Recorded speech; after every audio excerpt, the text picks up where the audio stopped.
18 વર્ષને મારા આશીર્વાદ। જય મહાદેવ, જય માતાજી, જય ખોડિયાર। 18 વર્ષના મોઢા તમારા હાથથી ધોવાઈ જાય। તમારા બધાની તબિયત હેલ્પ રહે, ખૂબ સુખી થાઓ, ખૂબ પ્રગતિ કરો, ખૂબ મહેનત કરો। કર્મ 8 કલાક મહેનત કરશો તો તમને ફળ ભગવાન આપતા જ હોય। ના આપતા હોય તો કંઈક આડું આવતું હોય, કોઈ મૂકેલું કરેલું, કોઈની નજર, કોઈ ગ્રહ, કોઈ વસ્તુ આડવી આવતી હોય, આંખમાં ઘણું પડાવ્યું તેને કઢાવવું પડે। કપડાં ધોવો તો મેલ જાય, દાન કરો તો દોષ જાય, પૂર કરો તો પાપ હટે। એમ મારે તમને કહેવાનું છે। મહેનત કરતાં તમને કાંઈ ન મળતું હોય, કોઈને દવા કરતાં બાળકને થતું હોય, ફીટ આવતી હોય, કોઈને કોઈ બી તકલીફ હોય, એજ્યુકેટ તો બાપુનો નંબર આપેલો જ છે એની અંદર, કોઈ બી ફોન કરી જોઈ કહો છો। જ્યોતિષની કોઈ ફી નથી, એની કોઈ પૂજા લાગે, એનો ખર્ચો લાગે તમને। બ્રાહ્મણો બેહારી પૂજા કરી, પૂજા આવે તોની વાત છે। તમારી ઈચ્છા પડે તો ફોન કરવો। કોઈ બી તકલીફ હોય, કોઈ પૈસા ફસાઈ ગયા હોય, કોઈ તમને હેરાન કરતું હોય, કોઈ તકલીફમાં આવતું હોય, તો કોઈ બી પ્રશ્ન આની અંદર ફોન નંબર આપેલા જ છે। કોઈ બી ફોનમાં તમે વાત કરી શકો, ન આવી શકો તો હંમેશ માટે એના માર્ગદર્શન બધાય છે। દરવાજા બધા ભગવાને મૂકેલા જ છે। લેવો ન લેવો એ આપણા હાથમાં છે। શ્રદ્ધા હોય, વિશ્વાસ હોય, ભરોસો હોય તો મંદિરમાં જવાય, જ્યોતિષ પાસે જવાય, કોઈ ભાઈ પાસે જવાય, ભગત ભુવો પાસે જાઓ, કોઈ તાંત્રિક પાસે જાઓ। તાંત્રિક પાસે કોઈ જવું નહીં। તાંત્રિક છે એ 5-15 દી સારું રહે, પછી તમારે હંમેશા માટે તકલીફમાં આવી જાઓ। તાંત્રિક વસ્તુ આખી અલગ છે। એક તાંત્રિક ટકે પ્રેમ કરે ને એ તાંત્રિક બનાવી દે, એ જિંદગીમાં ટકી શકે, બાકી ધંધામાં 5-15 દી સારું રહે છે। હંમેશ માટે તમને બધાને કહું છું ને કહેતો આવું છું। આપણી ગાય માતા રોજની જે 50,000 કતરખાને જાય છે, બધા હિન્દુ એક થઈ જાઓ, મુસ્લિમ એક થઈ જાઓ, તમામ જાત 18 વર્ષ એક થશો તો આપણી ગાય માતા બચશે। એનું લાયસન્સ બંધ કરાવો। પોણા ભાગની પબ્લિક જાગી ગઈ છે। આવું રોજ મૂકું છું, એમાં પોણા ભાગની પબ્લિક જાગી ગઈ છે, જાગૃતિ થઈ ગઈ છે, સમજી લેજો। આ સરકાર જેવું કોઈ નામ રહેશે જ નહીં। દિવાળી આવશે એટલે બધું નાશ થઈ જશે। હું તો દિવાળી પૂર્ણ મહિનામાં બધું નાશ થઈ જશે, બધું ફતે થઈ જશે। સરકાર જેવું કોઈ નામ રહે જ નહીં, હંમેશ માટે સમજી લેજો। ભક્તો પહેલાના રાજાઓ હતા, એક ધોબીના કહેવાથી સીતા को वन भेज दिया था, इसको राजा बोला था। राजा नहीं, ऐसा ભડવે। રાજા કોને કહેવાય? રાજા પ્રજાનું પાલન કરે એને રાજા કહેવામાં આવે। સરકાર ભાઈ બાપ છે। સરકાર શેના માટે છે? ન્યાય માટે છે, નીતિ માટે છે। પોલીસ શેના માટે છે? નીતિ માટે છે। પોલીસ સરકાર કે એમ છોકરોને દંડા મારે, મારી માથા ફોડી નાખે, હું એના બાપનું રાજ છે? આપણો ટેક્સ ના બધા પૈસા ભરીએ છીએ આપણે। આપણા ટેક્સ જાય ત્યારે એ સરકાર આ બધા પગાર ખાય મોદી રીતે।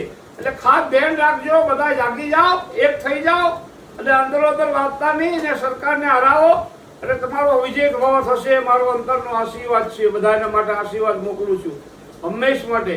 મારી ઉંમર થઈ ગઈ ને કે હું પોતે અહીંયા આવી શકું છું, પણ હવે હું નીકળતો નથી કે બેટા બહાર। એટલે ખાસ જાગી જાઓ બધા। એક મા બાપને આશ્રમમાં મૂક્યા હોય તો ખાસ લઈ આવજો। મા બાપથી દુનિયામાં મોટું કોઈ છે જ નહીં જગતની અંદર। મા બાપની ભક્તિ, તમે ભગવાનની કોઈ બી ભક્તિ કરશો અને મા બાપને નહીં શીખેલા હોય તો તમારો ભગવાન કોઈ ભગવાન સ્વીકાર નહીં કરે। અણભક્તો ખાસ ધ્યાન રાખજો। એક સોસાયટીનો પૈસો કદી ખાવો નહીં હંમેશ માટે, નકર એમાં નરકમાં વાસ મળે। એક ગૌ ઈસો ખાતા નહીં હોય નહીં, નકર એમાં હાથે અવતાર તમે નરકમાંથી બહાર નહીં નીકળો। એક સોસાયટીનો પૈસો, એક ધર્માદો એટલે માંદો, અહીંયા 2 નંબરની નાણું આવતું હોય, સમજી લેજો। ધર્માદોમાં કોણ પૈસા મોકલે? હરામના પૈસા હોય જ જાય અહીંયા। ખાસ યાદ કરજો। મહેનત કરેલો માણસ મોકલે 5-25 લાખ, 2 લાખ, બધી 5 લાખ, બાકી બિચારો એ વધુ ન મોકલી શકે, એના બાળકો નો કરે। ભગવાને કીધું પહેલા તમારો પરિવાર, પછી દુનિયા, પછી તમારું કુટુંબ, કુટુંબ આવ્યા પછી તમારો સમાજ આવ્યા પછી પરનાય। એટલે ડાયરેક્ટ ઠેકડો ન મરાય, આનો શાસ્ત્રનો નિયમ છે।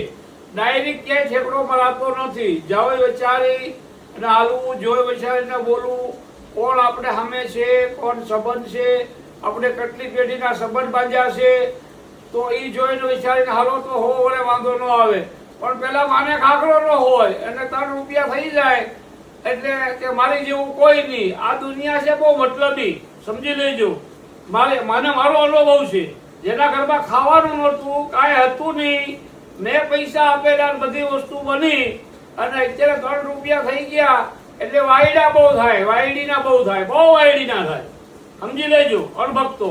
પણ એ કર્મ તો ભોગવવું જ પડે. સવારથી માણસ મને ગમતો નથી, મતલબી માણસ સંબંધ રાખે એની એટલે હું બધી સંબંધ રાખતો નથી. ખાસ ધ્યાન રાખજો અણભક્તો.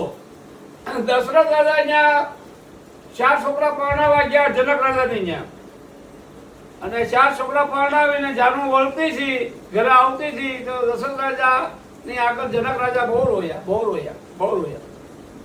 જ્યારે દશરથ રાજા એમ બોલ્યા કે તમારે રોવાતું નથી, તમે તો દાનવીર છો, અમે ભિખારી છીએ, દીકરી લેવા આવ્યા છીએ. તમે તો દીકરી આપી છે, હું ભિખારી કહેવા, એટલે તમારે રોવાનું નથી આવતું.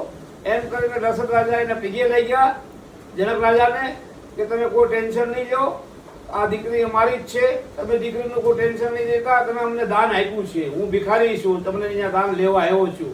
એટલે બાપ દીકરીને આપવા વાળો બાપ હંમેશા માટે ઊંચો જ હોય છે, નમતો જ હોય છે, કોઈ નમે નહીં સાચી રીતે. એટલે ભિખારી હોય એ જ દાન લેવા આવે છે, સમજી લેજો. અને ભિખારાને એને સંબંધ રખાય બી નહીં. ભિખારી માણસ હોય ને જે એના એના ઘરનું ખવાય બી નહીં, દીકરીના ઘરનું પાણી ના પીવાય. જો મને સમજતા હોય તો આપણા શાસ્ત્ર પ્રમાણે આવે આપણી ઘરે ખાઈ પીને મજા કરે, મહિનો 2 મહિના 5 મહિના રોકાય, એને ટાઈમ હોય ક્યાં સુધી 15 દી અઠવાડિયું રોકાઈ જતી રહે. આપણી પાસે જે હોય યથાશક્તિ આપણે આપવાનું, દીકરી એની ઘરે મજા કરે. હંમેશ માટે એવું રાખજો. 18 વર્ષને મારે ખાસ કહેવાનું છે અણભક્તો, ખાસ તમને સમજી લેજો. આ દુનિયા બહુ મતલબી છે. આજે મારે ઘરે રોજ આવતા, રોજ બધાને 5-5 હજાર રૂપિયા આપતો. અત્યારે મારા બધા ગ્રાહકો તોડી નાખ્યા, સમજ્યા. અને હવે બધું એ મારા દીકરા ગમે જ છીએ એમ, એટલે આઈ એમ સમથિંગ. પણ એ જાલાદી ટકે નહીં. ચોરીનો પૈસો જાલાદી ન ટકે, એ ખાસ ધ્યાન રાખજો.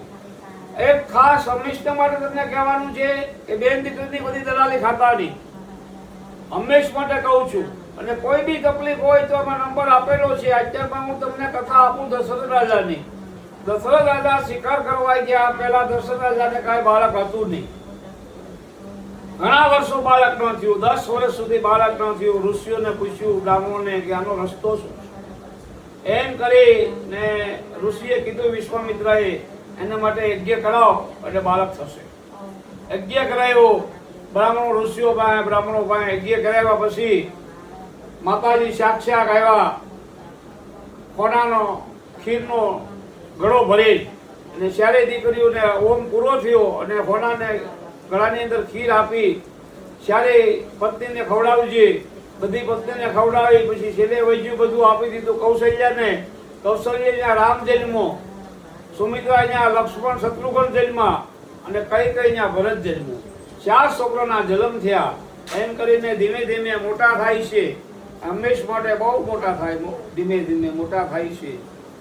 પછી એની અંદર 3 છોકરા ખીલે, રામ ખીલે નહીં. રામ ખીલે નહીં એટલે દશરથ રાજાને એમ થયું કે મારો રામ ખીલતો કેમ નથી? આ બધા 3 છોકરા ખીલે રહે, રમે છે, આનંદ કરે છે, રામ ઉદાસ રહેતા. આખી વેદ ગામડેથી બોલાવ્યા દશરથ રાજાએ કે મારા છોકરાને કોઈ હસ્તો કરી દે ને કોઈ યજ્ઞ આપી દો. એક વેદ આવ્યા ગામડોથી, એક ગામડેથી વેદ આવ્યા. અને આખો દિવસ વેદે તપાસ કરાવી, હસાવવાની કોશિશ કરી, પણ કોઈથી રામ હસ્યા નહીં. બધા વેદો વૈયા ગયા. બીજો દિવસ થઈ ગયો, પણ રામને રાહ કોની હતી? એન વખતો એને હનુમાનની રાહ હતી. આ હનુમાન નાનો થઈ ગયો, રામ અહીંયા. પછી શિવ ને માં પાર્વતી મદારીનું રૂપ ગયા અંજલિ પાસે દાન લેવા કે તારો છોકરો આપી દે, તારા છોકરાને હાજો કરી દે, 1 મહિનો રાખવાનો છે ખાલી. તો એમ કે અંજલિ કે છોકરો ન આપી, તારો પતિ કે આપી દે ને, 1 મહિનામાં આપણો છોકરો ગાંડો થઈ ગયો છે, આપી દે, 1 મહિનામાં હાજો કરી લાવશે. આપશો ને જીવન પાકી કે આપ્યું. એમ કરીને શિવ ને માં પાર્વતી, શિવ ખંભે બેહારી અને હનુમાનને અયોધ્યા લઈ ગયા. રાતના 9 વાગે પહોંચ્યા. પુરખાએ કીધું અત્યારે તમારો વારો નહીં આવે, હવારમાં રાજ દરબાર ખુલશે 9 વાગ્યા સુધી. શિવ ને માં પાર્વતી બે બેઠા 9 વાગ્યા સુધી. પછી 9 વાગે રાત પૂરી થઈ અને સવારના 9 વાગ્યા એટલે શિવ ને માં પાર્વતી વધારીનું મૂળ વેહ લઈને ગયા હતા. હનુમાન ભાળ્યા ત્યાં રામ દોડ કે આયા, બે પગ ભરી ગયા ને બે એટલા બધા હસ્યા, એટલા બધા હસ્યા, એટલા બધા દાંત કાઢ્યા એની સીમાની. જ્યારે હનુમાનને એની પાસે મૂકી દીધા શિવે ને વિયાઈ ગયા. ઓળખી નહોતા થઈ ગયા કે શિવ ને માં પાર્વતી છે, એમ કરીને શિવ ને માં પાર્વતી કૈલાસ વિયાઈ ગયા. એ બી રામનો છોકરો હતો ને હનુમાન હતો એ બી રામનો છોકરો જ હતો. સમજી લેજો ભક્તો. પછી બહુ ખીલ્યા, બહુ ખીલ્યા, બહુ ખીલ્યા અને હંમેશ માટે મોટા થયા. વિશ્વામિત્ર ને યજ્ઞ કરવાનો હતો. રાક્ષસો બહુ કંદરડે, બહુ કંદરડે, બહુ કંદરડે. યજ્ઞ પૂરો થવા દે નહીં, બ્રાહ્મણોને હેરાન કરે. પછી રામ ને લક્ષ્મણ મોટા થયા અને લેવા આવ્યા વિશ્વામિત્ર અને વશિષ્ઠ ગુરુ જ્યાં બેઠા હતા કે દશરથ રાજા કે તમારી વાત સાચી છે, પણ હજી બાળક છે, કોમલ બાળક છે, હું આવું કે નહીં, તારું કઈ કામ નથી અમારે, તું આ બે બાળકો આવે તો અમારે અમે બેસી ને તારા ઘરનું અમારે પાણી પીવું નથી. એ હાલતા થયા ત્યાં એના ગુરુ બેઠા હતા વશિષ્ઠ કે દશરથ એમાં તારી ભલાઈ છે, પાછા વાળ. આ વિશ્વામિત્ર કોઈની ત્યાં જાય નહીં, મોટા મોટા ગુરુ કહેવાય. પછી એમ કરીને બેહ્યા, ચા પાણી પાયા, હા પાડી કે રામ ને લક્ષ્મણ ને હું આપું છું. રોવા મળ્યા કે મારા નાના એવા બાળકો છે, પણ તમે એની ચિંતા કરો એમ કરી રામ ને લક્ષ્મણ ને વિશ્વામિત્ર લઈ ગયા. હોમ ચાલુ કર્યા. હોમ ચાલુ થાય ત્યાં રાક્ષસો આવતા હતા. એકે એક રાક્ષસોને માર્યા, એકે એક રાક્ષસોને માર્યા, રામ ને લક્ષ્મણ એકે એક રાક્ષસો. પછી છેલ્લે એક કાલકા હતી મેડમમાં, એ દી આસમાની તૈયારી હતી. પછી કીધું વિશ્વામિત્રએ ફટાફટ રામ તૈયારી કરજે બટા, નકર આવું છે જેમ હાથ પડશે એની શક્તિ વધી જાય. હુતીથી ત્યાં જ બાણ ગયું અને જાગી એક જ બાણ ભેગી એને મારી નાખી અને રાક્ષસોનો બધાનો નાશ કરી નાખ્યો. રામ ને લક્ષ્મણે અને ઋષિઓનો હવન પૂરો કરાયો અને એનું વિદ્વાન બનાવ્યા. એવી શિક્ષા આપી વિશ્વામિત્ર, એવી શિક્ષા આપી કે એની સીમા નહીં. એમ કરી જનક રાજાએ પોતાએ શરત રાખી હતી કે મારી જનક દીકરીને સીતાને વરાવી આ શિવનું ધનુષ તોડે એને જ આપવાની છે. એમ કરી અને જનક રાજાએ ગામડે ગામડે કેવડાવ્યું. એક એક રાજાઓ આવ્યા, તમામ રાવણ સુધી જ આવ્યા, બધા રાવણે આવ્યો હતો, બધા આવ્યા. અને પહેલો વારો આવ્યો રાવણનો. રાવણે ઉઠાવ્યું ધનુષ પણ ઉઠી ના શક્યું. એ બી જગત શિવ ભક્ત હતો, એનીથી ન ઊંચ્યું. વારાફરતી વારાફરતી વારાફરતી વારાફરતી બધા રાજા ઉઠાડે ઘણું પણ ઉઠે નહીં. પછી પાછળથી વિશ્વામિત્ર લઈને ગયા, રામ ને લક્ષ્મણ ને લઈને પાછળ બેઠા હતા. એને ખબર નહોતી જનક રાજાને કે રામ ને વિશ્વામિત્ર આવ્યા છે. એ આમાં હતા, આનું ધ્યાન આમાં હતું. પાછળ ખુરશી પર બેસી ગયા હતા.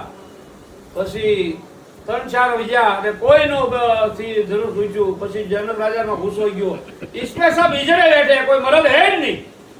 क्या लक्ष्मण નો ગુસ્સો ગયો, अरे किसको बोलता है इधर, हम इधर बैठे. પછી राम के लक्ष्मण शांत हो जाओ, बोला हम बैठे हैं तो इसको बोलना नहीं चाहिए ऐसा. શાંત લક્ષ્મણ શાંત. એમ કરીને લક્ષ્મણને શાંત કરી દીધો અને વારાફરતી 4-5 બીજા બચ્યા હતા. એનો વારો પૂરો થઈ ગયો. પછી રામનો વારો આવ્યો. રામે શિવને પગે લાગ્યા, હે શિવ, હે મારા પિતા, મારા વંદન છે. એમ કરીને ખાલી ટસલી આંગળી અડાડી ત્યાં ધનુષ તૂટી ગયું. કા પરશુરામ ડુંગરા પર તપ કરતા હતા, મેરા ધનુષ કિસને તોડા, મેં અને શિવનું આપેલું ધનુષ હતું. પરશુરામને કવાડી ને ધનુષ બે આપ્યા હતા ભોળાનાથે. એમ કરી ને દોડ ક્યાં ગયા, મિથિલાપુર. પછી બધા રાજાઓ ડરવા મળ્યા. વિશ્વામિત્ર ગયા એટલે બધા, પરશુરામ ગયા એટલે બધા ડરી ગયા, પીવા મળ્યા. એમ કરી રામે કીધું દીવોમાં जिसने मेरा धनुष तोड़ा है मेरे सामने आवे, इसको मृत्यु दंड मिलेगा. लक्ष्मण के हमने तोड़ा है धनुष, इसमें क्या है, हम तो दान पड़ती धनुष तोड़ क्या है, ये धनुष क्या चीज है. बालक बहुत बोलता है, हम क्षत्रिय है, ब्राह्मण के साथ युद्ध नहीं कर सकता है, अगर 1 मिनट में मार डालता है. हम भी क्षत्रिय है परशुराम के, तुम भी क्षत्रिय, मैं भी क्षत्रिय हूँ, बोल तेरे को भी मार डालता हूँ मैं. એમ કરી રામે કીધું બ્રાહ્મણ કે સાથ યુદ્ધ નહીં હોતા, લક્ષ્મણ શાંત થઈ જા. પછી આગળ રામ આવ્યા.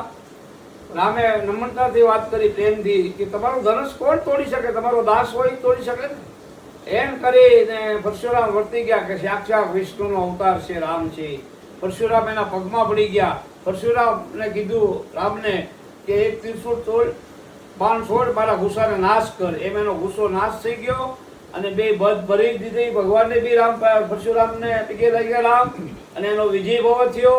એના લગ્ન લીધા, લગ્ન કરીને ઘરે આવ્યા. જાન ઘરે આવી પછી સીતામાએ બધા દરબારો હતા ઘરમાં, મહેમાનો, એના માટે ખીર બનાવેલી.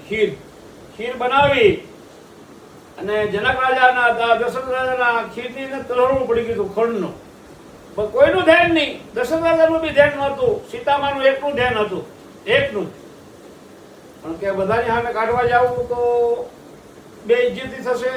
પણ સીતામાની નજર એની ઉપર જ હતી, નજર રાખી એટલે તલહણું ઉડાડી દીધું. નજરથી હું ઉડાડી દીધું. દેવી હતી, સાક્ષાત લક્ષ્મી માં હતા, દેવીનો અવતાર હતા સીતામાં.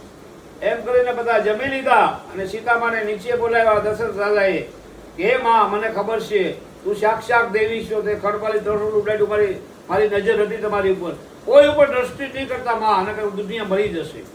ન્યાલી સીતામાએ કોઈ ઉપર દ્રષ્ટિ નહોતી કરી. રાવણને સીતામાં જ મારી નાખત તો રાવણ ન બનત. અને દશરથ રાજાએ ના પાડી હતી. અશોક વાટિકામાં માને રાખ્યા હતા, પણ રાવણ આગેથી વાત કરતો હતો અને આના હાથમાં તલહણું ગુસ્સો કરતા સીતામાં, પણ તલહણા ઉપર ગુસ્સો કરતા હતા. અને એની ઉપર દ્રષ્ટિ કરી હોત ને સામું જોયું તો અહીંયા રાવણ મરી જાત. આ કથા 9 દિવસની છે. અણભક્તો ખાસ યાદ રાખજો, સીતામાએ કસોટી વેઠી ને એટલી કોઈ આ જગતની અંદર, ભારતની અંદર કોઈ અસ્ત્રી કસોટી વેઠી જ નથી. માં હતી, સાક્ષાત દેવી હતી. અને એના મંદિરમાં તમે ચોરી કરી, હેઠ છે હારો રાક્ષસો. તમે યાદ કરજો, સીતામાં બધું ગયા, એની માં ગઈ રામની, પણ રામની પાસે બાણ છે ને એ જે હાજર જ છે. એક બાણ ભેગા તમને બધાને મારી નાખશે. ઓમ નમો નારાયણ, જય સિયા રામ.